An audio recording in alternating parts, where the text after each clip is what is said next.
नमस्कार, ये NB news देख रहे हैं आप। मैं हूं मोहित चौधरी और आप सभी का स्वागत है इस बुलेटिन में। अस्मत के बदले रोटी। जी हां, राजस्थान की राजधानी जयपुर को एक शर्मसार करने वाली घटना सामने आई है। यहां पर एक एम्बुलेंस चालक और उसके साथियों ने एक खानाबदोश गर्भवती महिला के साथ खाना खिलाने के नाम पर सामूहिक दुष्कर्म की घटना को अंजाम दिया है। मामला 24 मई का बताया जा रहा है। इसी को लेकर जयपुर के मोती डूंगरी थाने में एफआईआर भी दर्ज की गई। पुलिस सूत्रों से मिली सूचना के अनुसार एम्बुलेंस ड्राइवर ने खाना खिलाने के नाम पर खानाबदोश महिला को एम्बुलेंस में बिठाया और फिर रास्ते में अपने दोस्तों को बुला लिया। इसके बाद दोनों ने उस महिला के साथ गांधी सर्कल से झालाना रोड पर दिन दहाड़े गलत काम को अंजाम भी दिया। पुलिस ने मामला दर्ज करने के बाद दोनों आरोपियों को हिरासत में ले लिया है। आपको यह भी बताते चलें कि एसीपी गांधीनगर राजवीर सिंह इस मामले की जांच कर रहे हैं।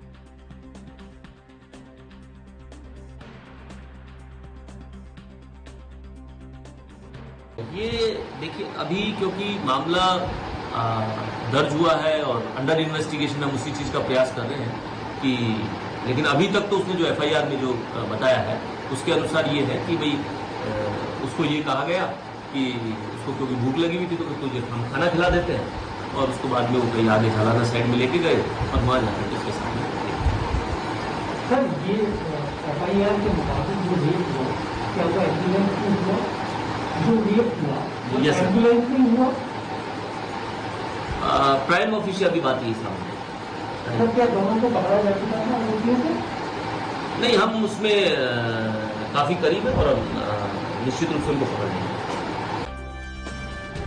आपने एसीपी गांधीनगर के राजवीर सिंह क्या कुछ कह रहे हैं, आपको बता दें कि बहुत शर्मनाक ये मामला है। एक निजी एम्बुलेंस जो हर रोज वहां पर खड़ा हुआ करती थी, वहां पर एक पीड़ित परिवार रहता था, वहां पर सब्जी बेचने का काम वो परिवार करता था। उस शख्स की पत्नी थी जो गर्भवती थी, वो भी वहां रहती थी और इस दौरान वो बीते कई दिनों से भूखी थी। जयपुर में त्रिस्तरीय लॉकडाउन है, पूरे राजस्थान में सख्ती बढ़ाई हुई है, बावजूद इसके ये शर्मनाक घटना होती रही। एम्बुलेंस में महिला के साथ सामूहिक दुष्कर्म होता रहा, लेकिन पुलिस को कानो कान खबर तक नहीं हुई। आपको ये भी बताते चले कि घटना 24 तारीख की है। 2 दिन बाद इस मामले की सूचना पुलिस को मिलती है। पुलिस ने फिलहाल जो जानकारी मिली है, आरोपी चालक को और परिचालक को हिरासत में ले लिया गया है। लेकिन ये शर्मसार करने वाली घटना राजस्थान की राजधानी जयपुर से सामने आई है और इस घटना के बाद से एक बार फिर से सियासत जोरों पर है। सवाल उठने लगे हैं पुलिस की कार्यप्रणाली पर, कांग्रेस की राजस्थान सरकार पर कि किस तरीके से लगातार बीते कई सालों से जो इजाफा होता नजर आ रहा है महिलाओं के खिलाफ अपराध में, और इसके बावजूद भी लगातार जो सुस्ती है सरकार की और प्रशासन की वो नजर आती है। किस तरीके से एक महिला के साथ पहले सामूहिक दुष्कर्म किया जाता है, महिला गर्भवती होती है और उसके साथ कई लोगों के द्वारा ये दुष्कर्म की घटना को अंजाम दिया जाता है और इसके साथ ही रास्ते में उस महिला को छोड़कर फरार हो जाते हैं आरोपी।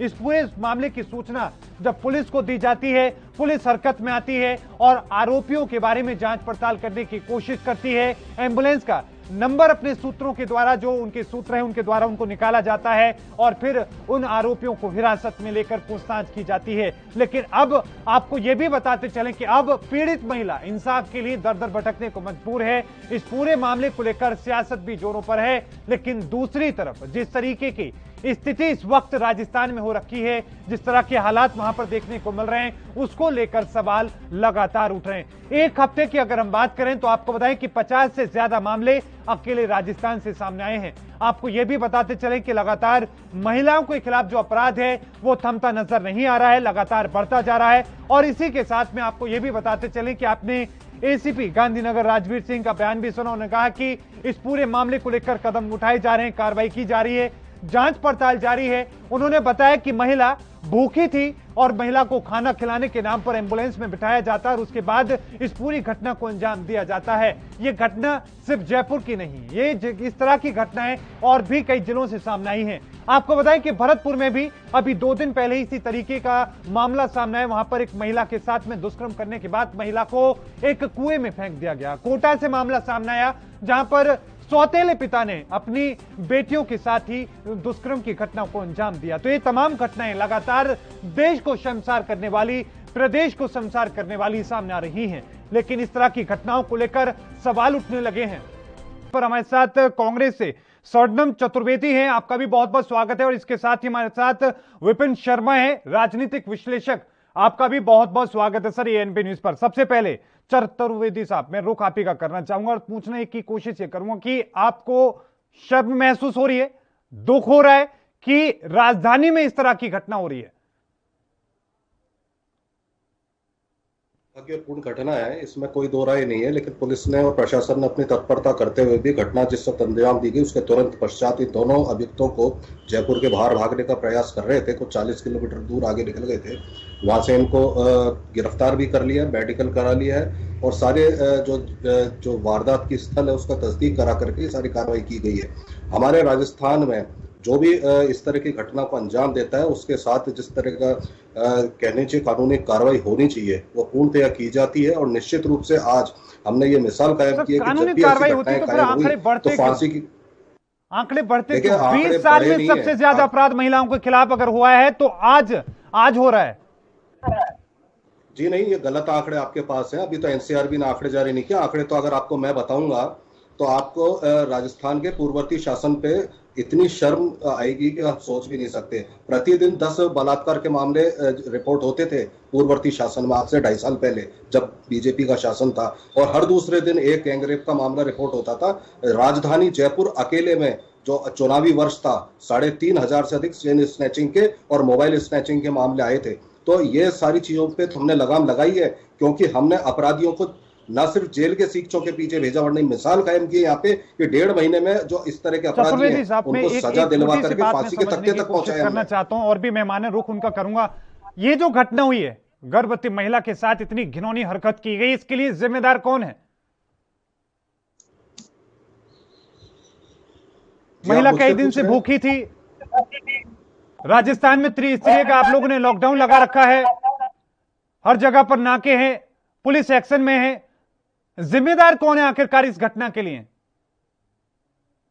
में लॉकडाउन भी है, नाके भी हैं, और जो सिर्फ जो एम्बुलेंस या इस तरह के आपातकालीन सेवाएं देने वाले व्यक्ति हैं, केवल इनके ही आवाजाही वहां पे निर्धारित है, इसीलिए इस तरह की घटना को उन्होंने अंजाम दिया। जो वहां पे खाना बदोश महिला थी और वहां पे रैन बसेरे लगे हुए हैं भोजन की, उसको लगा शायद भोजन बांटने आए हैं, क्योंकि भोजन बांटने के लिए जो गाड़ियां जाती हैं, जो बनाया हुआ भोजन है रात में भूखे लोगों को बांटा जाता है, उस तरह की गाड़ियां जाती हैं, जिसको से उसने मिस्टुक करके इन लोगों से भोजन मांगा और इन लोगों ने इस तरह की घटना का अंजाम दिया। लेकिन निश्चित रहे, जो भी अपराधी हैं इनको न सिर्फ गिरफ्तार किया गया है और शीघ्र अतिशीघ्र इनके साथ कानूनी जो कहना चाहिए सलूक भी फरमाया जाएगा और निश्चित रूप से पीड़िता को न्याय मिलेगा। या हमारे यहाँ हमारे शासन में पीड़िता को न्याय ना मिले ऐसा नहीं होता। हम कोई अपराधियों को बचाने का कार्य नहीं करते, जैसा कि पूर्ववर्ती शासन में हुआ करता था कि वहां पे पीड़िता को न्याय दिलाने के लिए आंदोलन करने पड़ते थे। की कोशिश कर रहे हैं, एनसीआरबी के आंकड़ों की आप बात करें, लेकिन पुराने आंकड़े जो बता रहे हैं वही कह रहे हैं कि आंकड़े बढ़ रहे हैं, वही कह रहे हैं कि 20 साल में सबसे ज्यादा अपराध हो रहा है,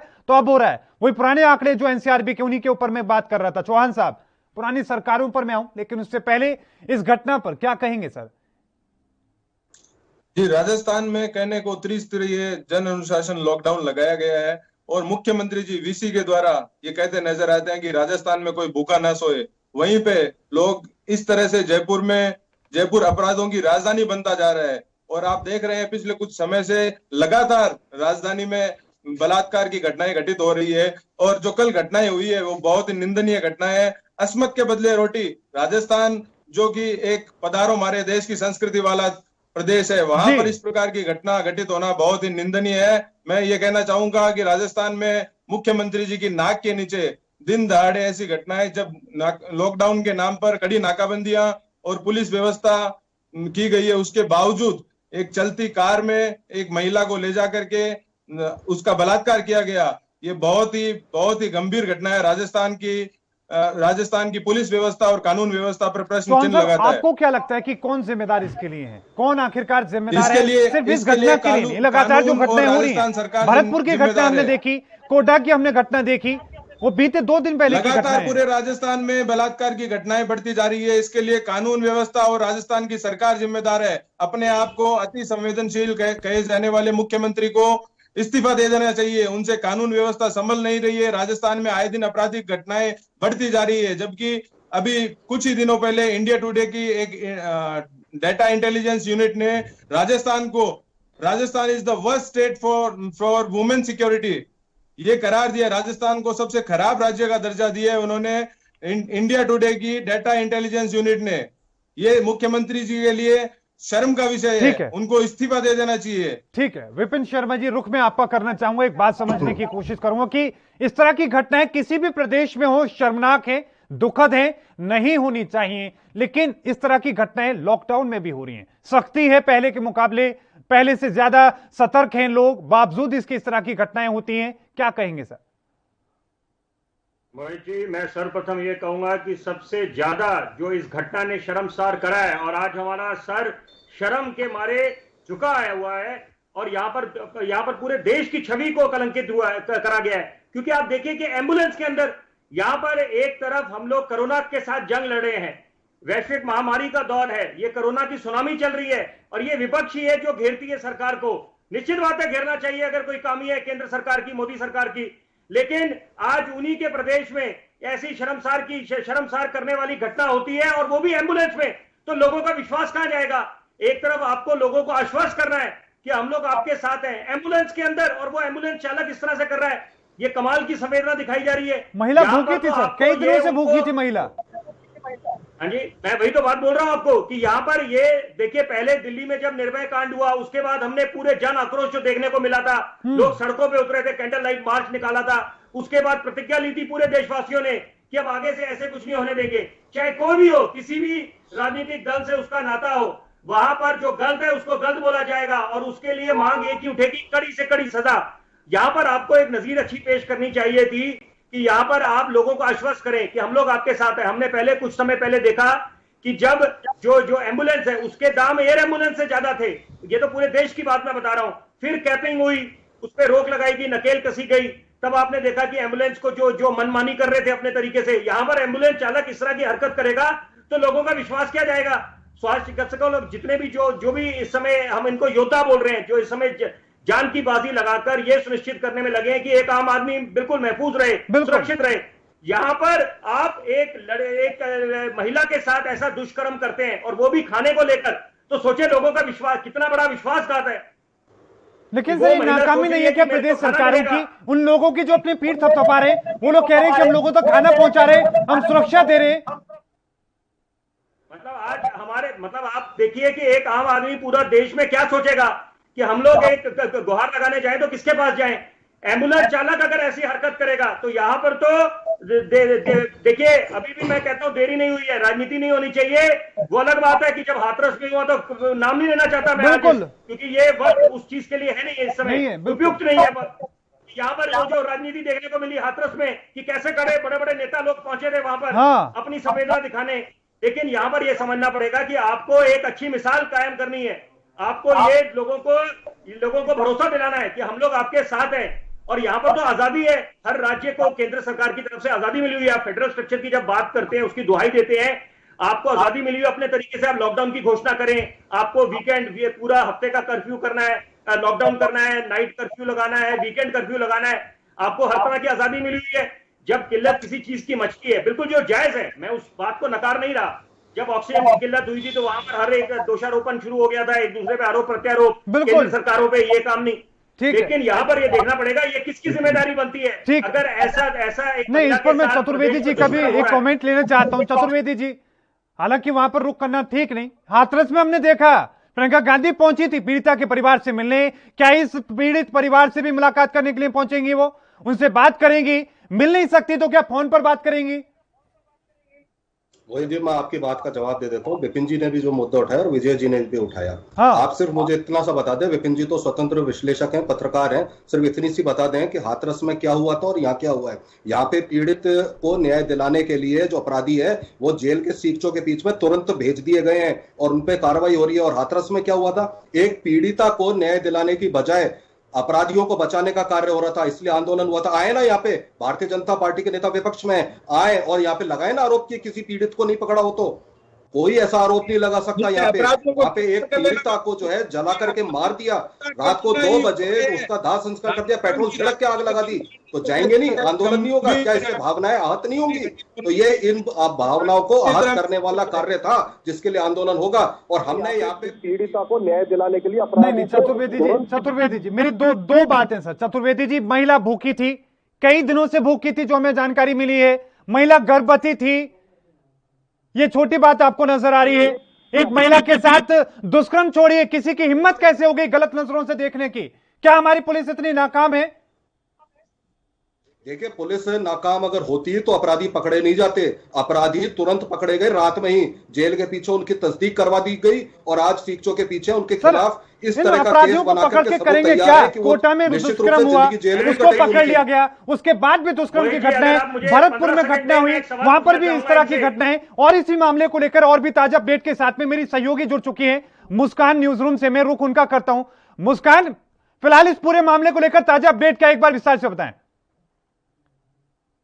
है कि एक खाना बदोश महिला, मतलब शर्म की बात है हमारे देश के लिए, एक महिला जो 4-5 दिन से भूखी प्यासी है, उसके साथ इस तरह से रेप किया जाता है। मतलब एक महिला जो ये कहती है कि आप मुझे खाने को दें, और उसके साथ वो कहते हैं कि हमें तुम अपना शरीर दो और हम तुम्हें खाने के लिए देंगे। शर्म की बात है मोहित, ये हमारे पूरे देश के लिए और तमाम लोगों के लिए जो इस देश में निवास कर रहे हैं, और उन लोगों के लिए जिनकी सोच इस तरह की है। और देखिए, एक बात मैं कहना चाहूंगी यहाँ पर कि ये किसी की गलती नहीं है, ये गलती अगर है तो सिर्फ मानसिकता की है। हमारी जो पितृसत्तात्मक सोच है लोगों की, उसकी सबसे बड़ी गलती है। मानसिकता लोगों की नहीं बदल रही है और लगातार इस तरह की घटनाएं हम देखते नजर आ रहे हैं। तमाम आंकड़ों की अगर हम बात करें तो आंकड़े इतने बद से बदतर होते चले जा रहे हैं। 2018 में जहां 3 लाख के करीब ये मामले थे, 2019 में ये मामले 4 लाख के पार पहुंच गए हैं। 4% की बढ़ोतरी इन मामलों में हुई है। शर्म की बात है, मैं माफी चाहूंगी, लेकिन बीजेपी के लिए शर्म की बात है, क्योंकि वो स्थिति को संभालने में नाकाम होते लगातार नजर आ रहे हैं। उनसे कोई स्थिति नहीं संभल पा रही है। लेकिन एक बात मैं समझने की कोशिश करूं कि जिस तरीके से राजस्थान में फिलहाल जो स्थिति देखने को मिल रही है, कई जगहों पर हमने स्थिति देखी।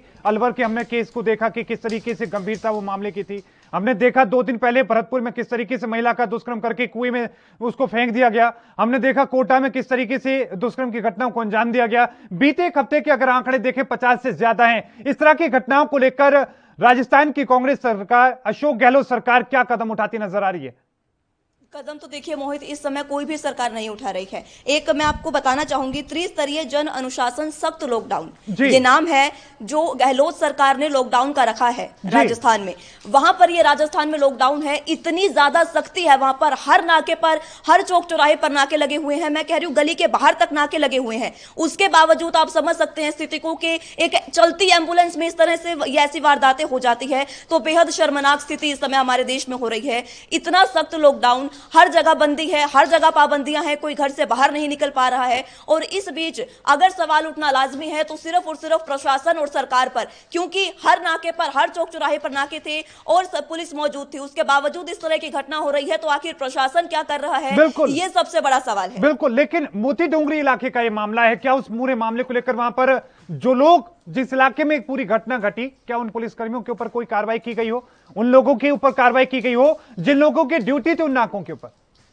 ऐसा कुछ भी देखिए मोहित नहीं हो पाया है। लेकिन ठीक है, पुलिस ने कार्रवाई करते हुए उनको पकड़ लिया है जो भी आरोपी थे। आरोपी भी देखिए इसलिए पकड़े गए क्योंकि नाके लगे हुए थे। अगर इस समय लॉकडाउन की स्थिति नहीं होती तो भी ये आरोपी जो है वो निर्भया केस की तरह, हाथरस केस की तरह खुले घूम रहे होते, उन्हें भी नहीं पकड़ा जाता। इस तरह की स्थिति हम लगातार देखते आ रहे हैं। बहुत बड़े बड़े केस हमारे देश में हुए हैं जिनके फिलहाल मैं जिक्र नहीं करना चाहूंगी, क्योंकि इस समय एक खाना बदोश महिला के साथ अगर इस तरह की हरकत होती है तो हमारे देश के लिए शर्म की बात है मोहित।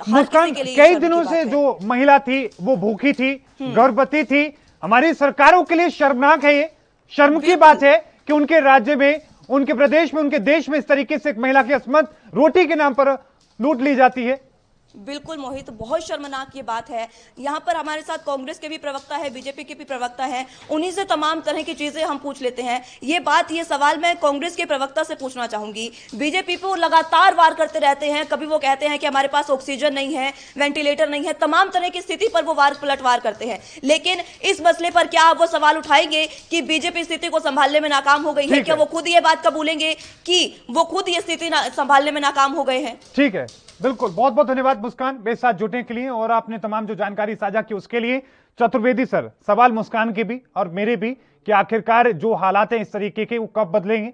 सिर्फ गिरफ्तारी से मामला नहीं निपटेगा। ये बहुत ही दुर्भाग्यपूर्ण घटना है निश्चित रूप से, और इस तरह की घटना को अंजाम देने वाले मनुष्य नहीं दरिंदे ही हो सकते हैं। क्योंकि सबसे बड़ी बात ये देखें कि वहां पे जिस जगह की ये घटना है वो जयपुर का सबसे बड़ा अस्पताल है। जयपुर का क्या, नॉर्दर्न इंडिया का सबसे बड़ा अस्पताल है, जहाँ पे बाहर से भी लोग वहां पे रेफर होके आते हैं। और उसके पीछे करीब 1000 करीब एम्बुलेंस वहां पे हमेशा रहती हैं। और उन एम्बुलेंस के साथ में वहां पे एक खाना बदोशों के लिए या जो भूखे हैं या जिनके घर नहीं है उन लोगों के लिए भोजन वितरण केंद्र है। और वो भोजन के पैकेट इन एम्बुलेंस में रखे जाते हैं क्योंकि और वाहनों को वहां पे आने जाने की आजादी नहीं है। और ये सबसे बड़ी दुखद घटना यह है कि जो महिला वहां पे भोजन के पैकेट समझ करके कि एम्बुलेंस लाई होगी और उसमें बैठी और वो उसको वहां से एम्बुलेंस में बिठा करके, चूंकि नाके थे, एम्बुलेंस आ जा सकती थी, एम्बुलेंस में बिठा करके पास के एक निर्जन स्थान पर ले गए। तो ये इस घटना को जो उन्होंने अंजाम दिया, इस सारी चीजों को लेकर के पुलिस ने पूरी जांच की है। और निश्चित रूप से प्रशासन में यदि उन नाकों पर या उन स्थानों पर किसी ने भी कोई चूक की है तो उनको भी बख्शा नहीं जाएगा। ये कार्रवाई निश्चित रूप से होगी। और ये जिन अपराधी हैं इनको तो आप मान करके चलिए कि इनके साथ जो सलूक होगा निश्चित रूप से ये महिला को गाड़ी में बिठाया गया। विपिन शर्मा जी भी कुछ कहना चाहते हैं, विजय भी कुछ कहना चाहते हैं, लेकिन एक बात में सर छोटा सा कमेंट इस बात पर, महिला को बिठाया गया, महिला बोल रही होगी, महिला चिल्ला रही होगी, वो पुलिसकर्मी जो नाके पर थे क्या उन लोगों ने नहीं सुना, उन्होंने नहीं देखा कि इस तरीके से एम्बुलेंस में इस तरह की कोई गतिविधि हो रही है?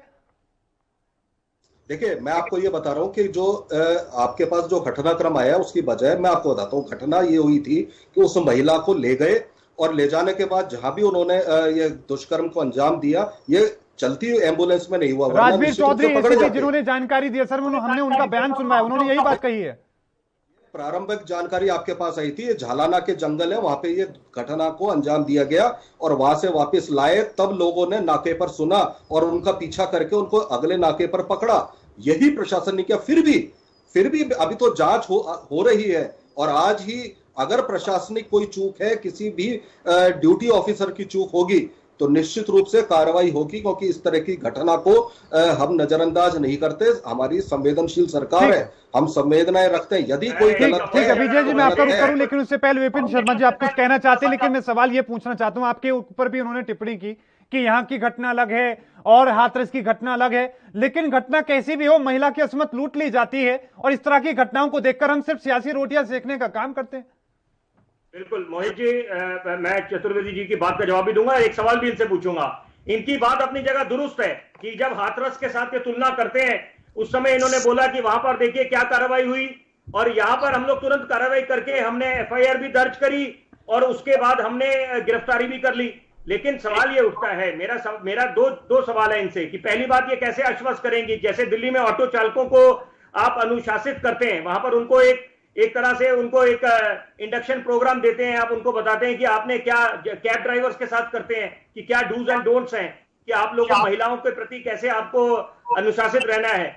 और उसी तरह से अगर आप राजस्थान में क्या करेंगे, पहला सवाल। दूसरी बात, क्योंकि एक कोई घटना, कोई ये साधारण घटना नहीं है, और ये कोई सामान्य समय भी नहीं है, ये कोरोना काल, कोरोना की सुनामी चल रही है और यहाँ पर किस तरह का विश्वासघात हुआ है। खाने की उम्मीद लेके वो महिला वहां पहुंची और उसके साथ ऐसा दुष्कर्म हुआ, तो सोचिए कितनी बारी सोचेंगे बाकी महिलाएं, कितनी बारी सोचेंगी, ये गरीब आदमी कैसे सोचेगा कि हमारे साथ क्या क्या हो सकता है यहाँ पर, और वो भी एक एम्बुलेंस चालक करे, तो कितना बड़ा विश्वासघात है। दूसरी बात, मैं आपसे एक सवाल जरूर पूछना चाहूंगा चतुर्वेदी जी कि तो ये क्या बेवजह बात है, बेबुनियाद बात है, जब यहां पर ये बोला जाता है, भाजपा के बड़े वरिष्ठ नेता राज्यवर्धन सिंह राठौर बोलते हैं कि यहां पर एनसीआरबी जो उसके आंकड़े हैं, राजस्थान अव्वल दर्जे पे है जो महिलाओं के प्रति अपराध है 20 साल में सबसे ज्यादा। आप कैसे उस बात को नकार सकते हैं? देखिए, मैं इनका जवाब दे देता हूँ। बिल्कुल, मैं आपका जवाब देता हूँ। विपिन जी ने बहुत ही अच्छी बात उठाई है कि कैसे कैब ड्राइवर्स जो हैं इनको इनके जो आचरण है उस आचरण को किस तरह से उनको करना है, ये सिखाना है। बिल्कुल सही है, और आपने जो सुझाव दिया ये होना चाहिए। अभी जो घटना हुई है ये बिल्कुल शर्मनाक और निंदनीय है। मैं किसी भी प्रकार से कहीं भी देश में इस तरह की घटना हो उसको जस्टिफाई कोई भी नहीं कर सकता, ये बात सही है।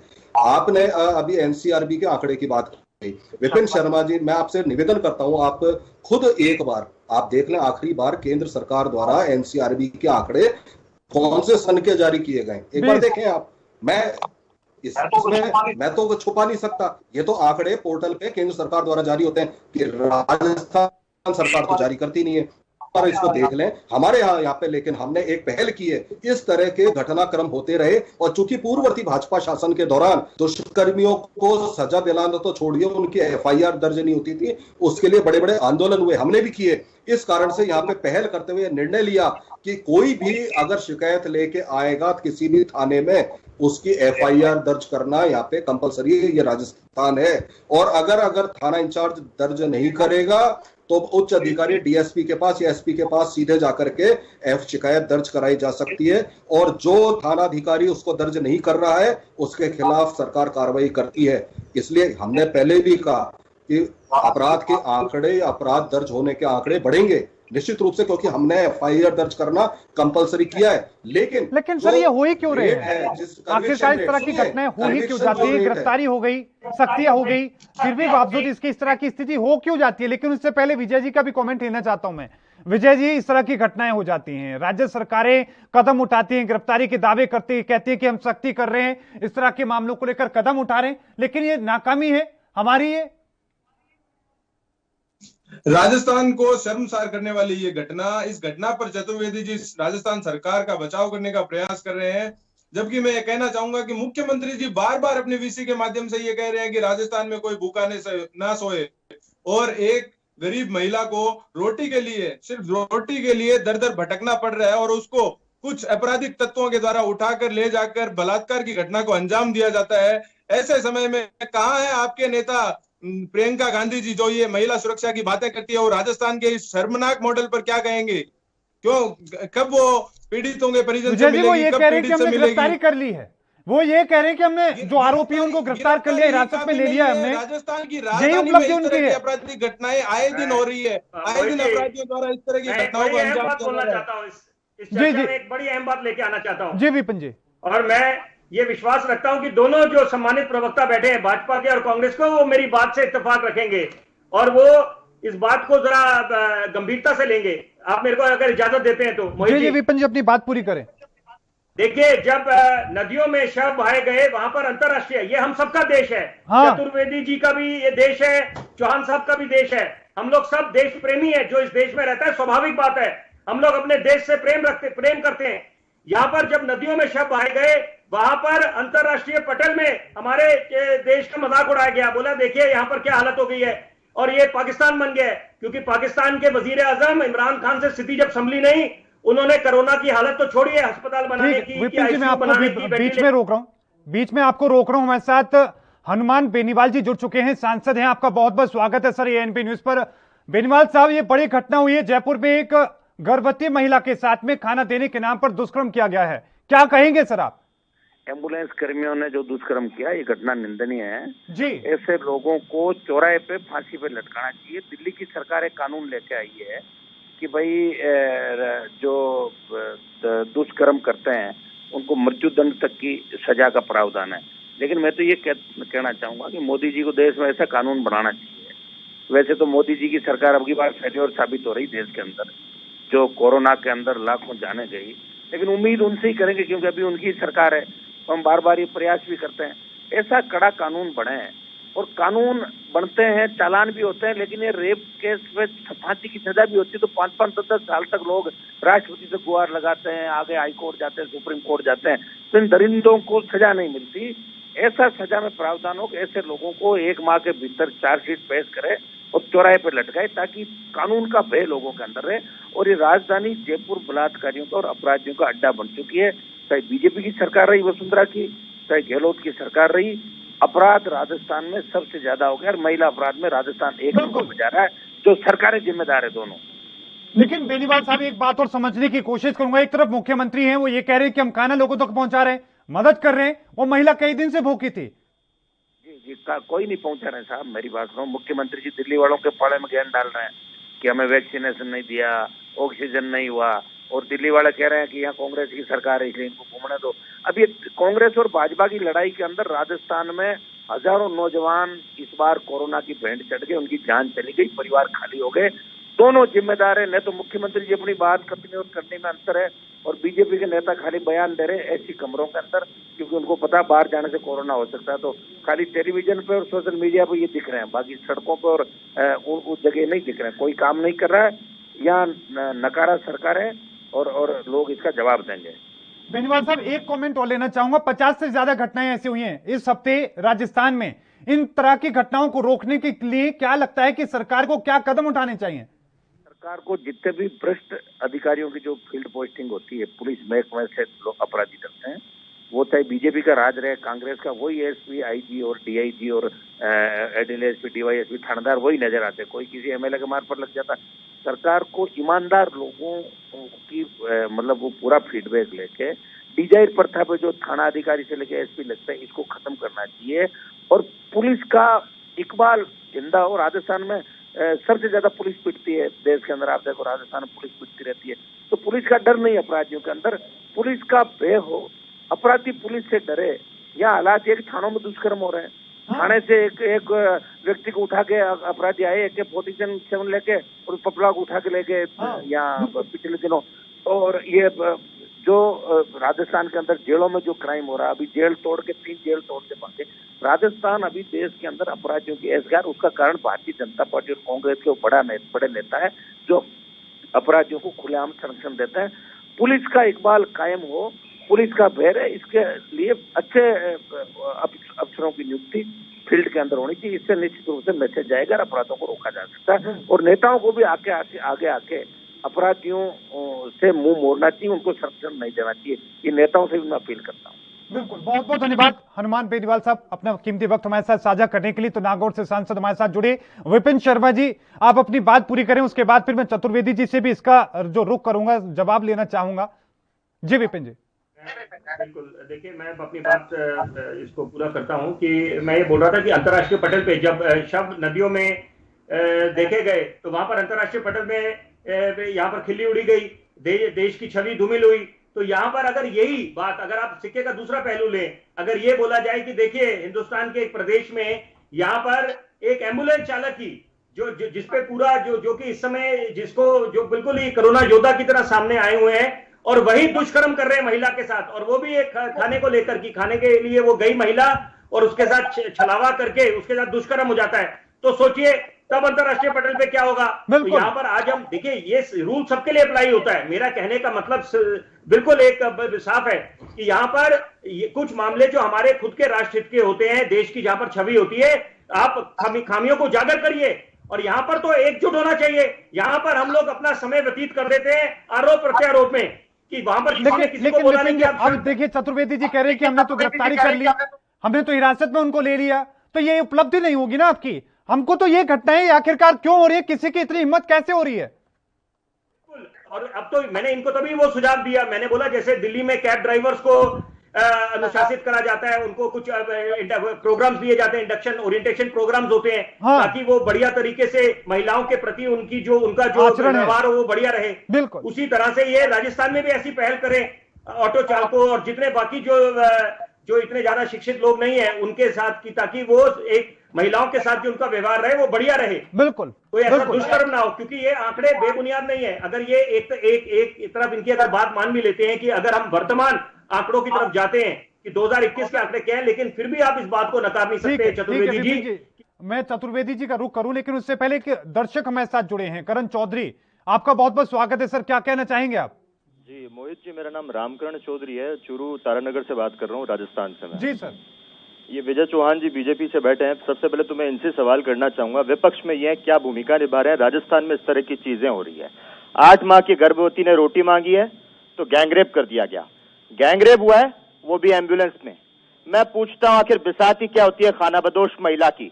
वो सुन्न पड़ जाती होगी, अपने शरीर को बलात्कारियों के लिए छोड़ जाती होगी। सवाल यह है कि राजस्थान में महिलाएं कितनी सुरक्षित है?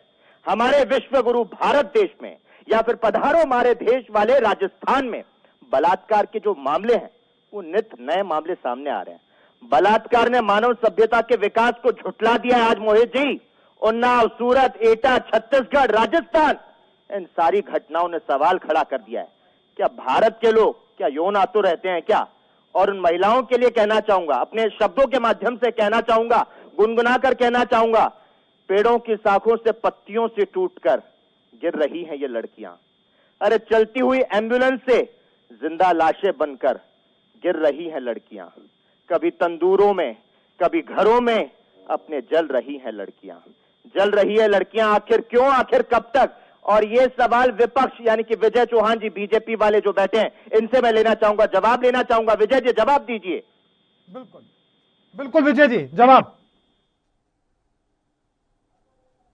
कहूंगा कि ये पूरा राजस्थान को शर्मसार करने वाली जो घटना है, उसके ऊपर राजस्थान सरकार के मुख्यमंत्री जो तथाकथित अपने आप को स्वघोषित संवेदनशील मानते हैं, वो संवेदनशील मुख्यमंत्री जी को जल्द से जल्द इस्तीफा दे देना चाहिए। वो राजस्थान में कानून की जो लचर व्यवस्थाएं हैं उनको देखते हुए उनको तत्काल प्रभाव से इस्तीफा दे देना चाहिए, क्योंकि महिला सुरक्षा राजस्थान में ना के बराबर है। राजस्थान में महिलाएं अपने आप को सुरक्षित महसूस नहीं कर रही है। बीजेपी क्या कर रही है? क्या बीजेपी उन मुद्दों को उठा पा रही है, लोगों की आवाज को उठा पा रही है? उस महिला की जो खाना बदोश है, जो गर्भवती थी, जिसका पति सब्जी बेचने का काम करता था, उसका 24 तारीख को दुष्कर्म होता है और मामला बीते रोज समझ में आता है, बीते रोज पुलिस के सामने पहुंचता है, उसको लेकर कदम उठाए जाते हैं, बीते रोज गिरफ्तारी होती है। जनता पार्टी हमेशा से गरीब और पिछड़ों की आवाज को राजस्थान के सदन में भी उठाती रही है और सड़कों पर भी उठाती रही है। ठीक है, रामकरण काला जी हमारे साथ जुड़े, उन्होंने अपनी तमाम बातें कही। चौधरी साहब ने बहुत गंभीर बातें कही हैं। चतुर्वेदी जी, रुख में आप ही का करना चाहूंगा, तमाम बातें हैं, चौधरी साहब की बात का जवाब भी, विपिन जी ने भी अपनी बात कही और साथ में ये भी कि आखिरकार बेनीवाल साहब ने जिस तरीके से कहा कि हमारी पुलिस, हमारी सरकार जो है वो ढीलापन रवैया अपना रही, नाकामीपन उनका दिखाने की कोशिश ये होती है इस तरह की घटनाओं से। देखिए रोहित जी, मैं आपको ये बताना चाहता हूँ, राजस्थान की यदि आप देखें तो हमने चाहे कोरोना प्रबंधन हो, चाहे कानून व्यवस्था हो, इन सब में कोई कसर नहीं छोड़ी और यहाँ पे आज इसी का परिणाम है कि हमारा राज्य काफी बेहतर और ऐसी अच्छी स्थिति में पड़ोसी राज्यों के अलावा। और जहाँ तक इस घटना की बात है, ये घटना निश्चित रूप से शर्मनाक है, बहुत खराब है, निंदनीय है। लेकिन मैं विजय चौहान साहब यहाँ हमारे साथ बैठे हैं, मैं ये पूछना चाहूंगा कि इससे बड़ी भयानक घटनाएं जब उत्तर प्रदेश में हुई थी तो शायद इनकी पार्टी ने, इनके मुख्यमंत्री जो, उनसे तो इस्तीफा ले ही लिया होगा, बदल ही दिया था मुख्यमंत्री या गृह मंत्री या जो भी कोई रहा होगा। तो जब बातें करें तो कम से कम अपने गिरेबान में झांक करके देखें। भारतीय जनता पार्टी के शासन का एक बड़ा उदाहरण आपको देता हूँ। राजस्थान में ही एक डेल्टा बेंगवाल प्रकरण हुआ था जिसमें दलित बच्ची को उसके साथ गैंगरेप करके उसकी हत्या कर दी गई थी और उसके दुष्कर्मियों को सजा दिलाने या गिरफ्तार कराने के लिए हमने आंदोलन किया। तत्कालीन मुख्यमंत्री वसुंधरा राजे ने सीबीआई से इंक्वायरी कराने की हमारी मांग तो स्वीकार की, लेकिन करवाई नहीं और अंत समय में अचानक जो है लोकल पुलिस से एफआईआर दर्ज करवा दी कि कोई अपराधी पकड़ा ही नहीं गया। इस तरह से इनके शासनकाल में अपराधियों को संरक्षित किया जाता था। और जो पीड़िता थी, इनके देख लीजिए, चिन्मयानंद केस देख लीजिए, सेंगर केस देख लीजिए, अपराधी तो रहते थे घरों में और पीड़िता जाती थी जेल, उनके पूरे परिवारजन मारे जाते थे। तो कब इस्तीफा ले लिया जा सकता है ना कि उत्तर प्रदेश में अगर हो रहा है, हरियाणा में, दिल्ली में अगर हो रहा है और वहां कार्रवाई नहीं हो रही है तो हमारे यहाँ हो रहा है तो वो ठीक है। मतलब आप नहीं, हम जस्टिफाई नहीं कर सकते ना चतुर्वेदी जी। अगर राजस्थान में हो रहा है, राजस्थान में हो रहा है तो हमें राजस्थान पर हमें गंभीरता दिखानी होगी ना।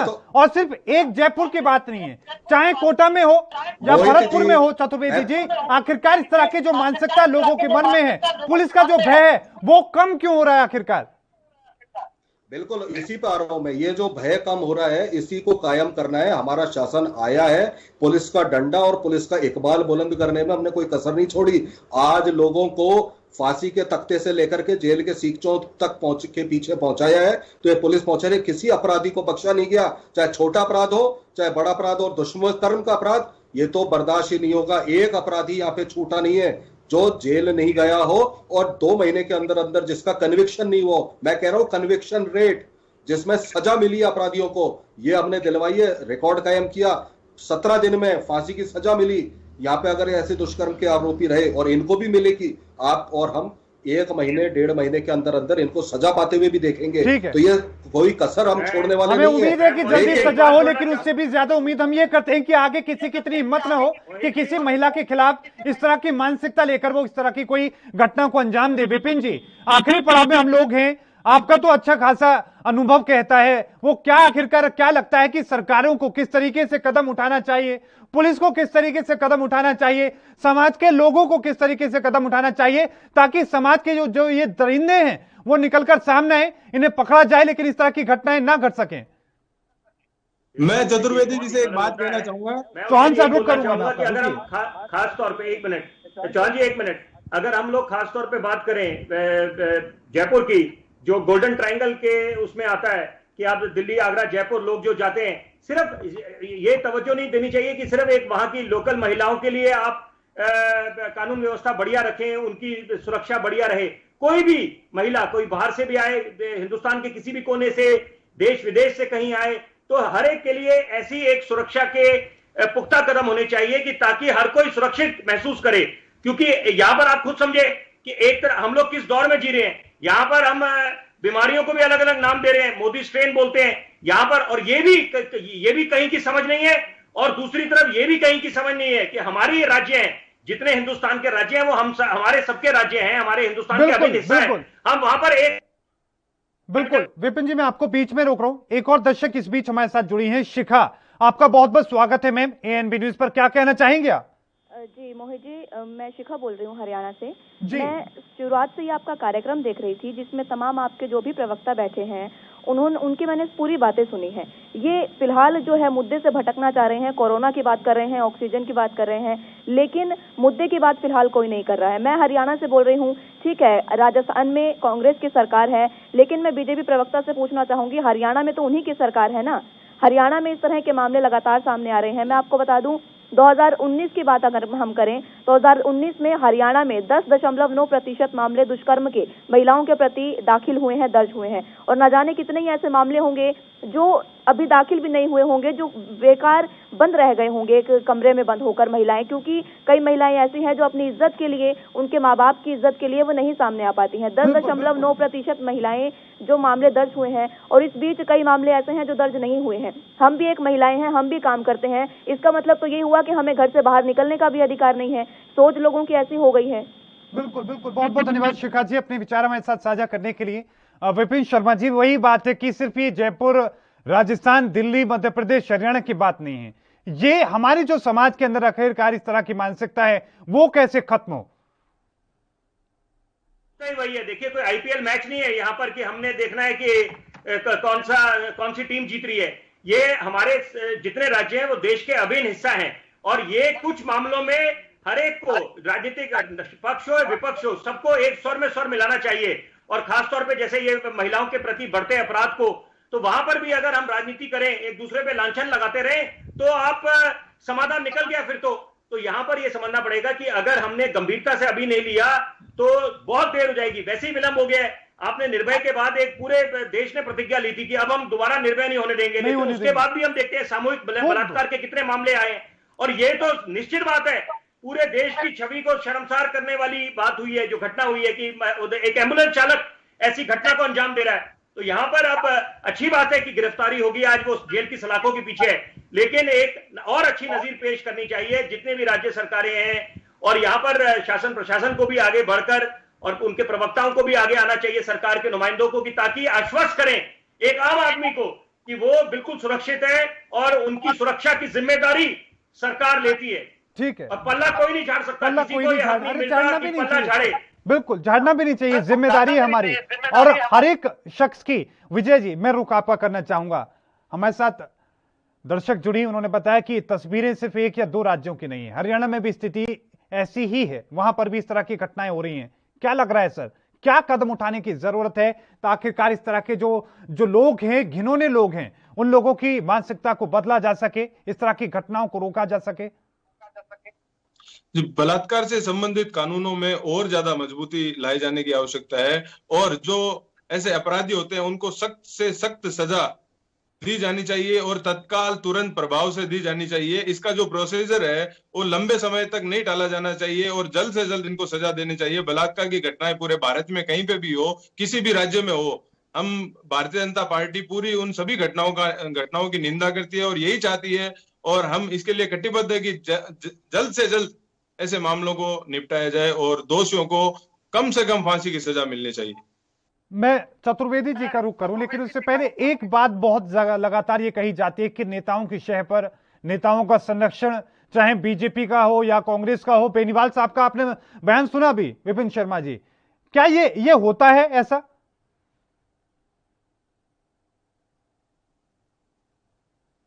विपिन शर्मा जी, क्या आपको हमारी आवाज मिल रही है? जी, आवाज मिल रही है। आप सवाल। विपिन शर्मा जी, सवाल यह है कि जिस तरीके से अभी हनुमान बेनीवाल जी ने भी कहा, अभी जिस तरीके से हमारे साथ शिखा जी जुड़ी, उन्होंने भी बताया कि महिलाओं के साथ इस तरह की घटनाएं होती हैं, इसमें संरक्षण प्राप्त होता है राजनीतिक दलों का, नेताओं का, लोगों को।